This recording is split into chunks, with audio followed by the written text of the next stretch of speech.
আপনাদের সিনটা নিতে না একটু দেরি হবে। আসলে স্যার বলছিলেন আগের সিনে কয়েকটা মন্তাজ এখনই না নিলেই না। আপনারা চাইলে মেকআপ ভ্যানিংকে অপেক্ষা করতে পারেন, আমরা লোক পাঠিয়ে দেখে নেব। ঠিক আছে, আমরা এখানেই অপেক্ষা করছি কি? হ্যাঁ ঠিক আছে ঠিক আছে ঠিক আছে। অ্যাজ ইউ উইশ দাদা, দেরি হচ্ছে বলে প্লিজ কিছু মনে করবেন না, আসলে জানেনই তো। আরে ঠিক আছে রে বাবা, ঠিক আছে। রতন, আসছি আসছি দাদা।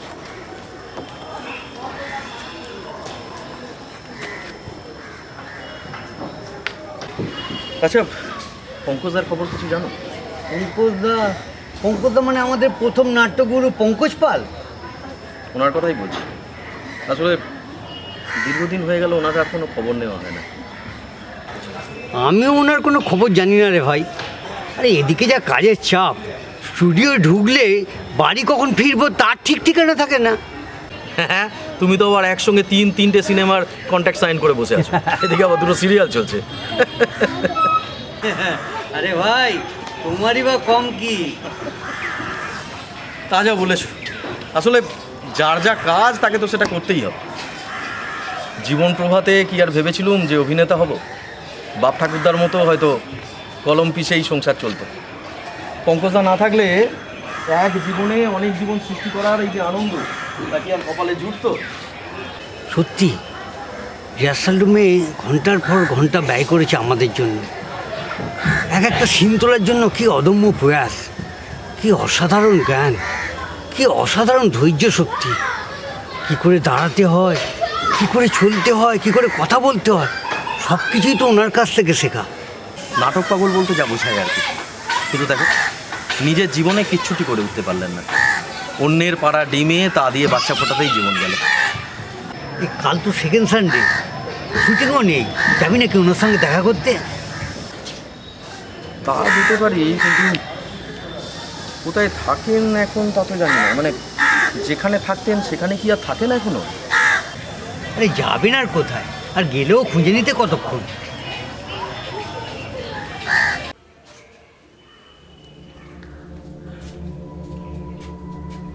কি গো শুনছো? কি গো বলছি, দুজন অচেনা ভদ্রলোক তোমার সঙ্গে দেখা করতে এসেছে। ভদ্রলোক? কারা? মুখ দেখে চেনা চেনা লাগছে বটে, কিন্তু ঠিক চিনে উঠতে পারিনি। নিচের ঘরে বসিয়ে রেখে এসেছি। আচ্ছা, তুমি কি আস্তে আস্তে নিচে নামতে পারবে? বেশ, তাহলে তুমি একটু উঠে বসো, আমি ওনাদের পাঠিয়ে দিচ্ছি। ঠিক আছে?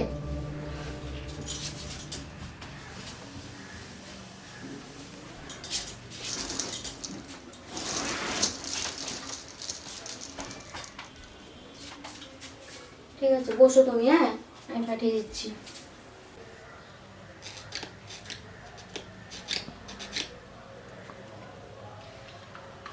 আপনি আমাদের অভিনয় দেখেন পঙ্কজদা? আজকাল চোখে ভালো দেখতে পান না। ডাক্তার দেখাননি? চোখে ছানি পড়েছে নিশ্চয়ই, সেই কারণেই। দেখাবো।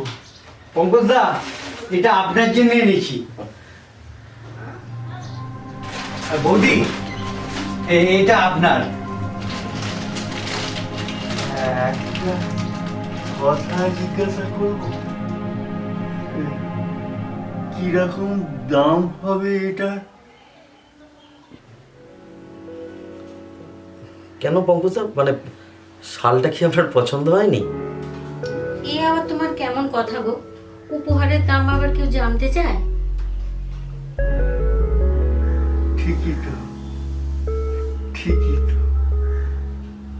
আসলে অভাব যখন দুয়ারে এসে দাঁড়ায়, শালীনতা বোধ তখন জানলা গলে পালায়। এখন তো আর বাইরে তেমন বেরোই না, রোজগার পাতিও প্রায় বন্ধ। নাটক নাটক করে পাগল থেকে ভবিষ্যতের কথা কোনো দিন ভাবিনি। তাই বোধহয় এখন তার খেসারত দিতে হচ্ছে। দুদিন হলো পেটে ভাত নেই, তাই ভাবছিলাম তোমাদের বলি, এই শালটা আমার আর লাগবে না। কোথায় বা বেরোই? তার থেকে এই সালের বদলে তোমরা যদি কিছু পরিমাণ টাকা আমার হাতে তুলে পঙ্কজ দা। দিতে, তাহলে দুদিন খেয়ে বাঁচত। আজ আপনার এই অবস্থা দেখে সত্যি খারাপ লাগছে পঙ্কজদা, কিন্তু সামান্য অর্থ সাহায্য করে আপনাকে ছোট করার ধৃষ্টতা আমাদের নেই। আজ আজ আমরা যা যতটুকু সব তো আপনারই দৌলতে, সে কথা ভুলি কেমন করে? একদম ঠিক পঙ্কজদা।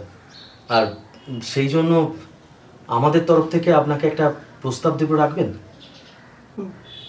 প্রস্তাব?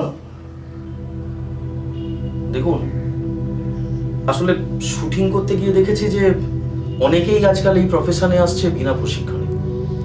সবাই যে জোয়ারে গা ভাসিয়ে আসছে তা কিন্তু নয়।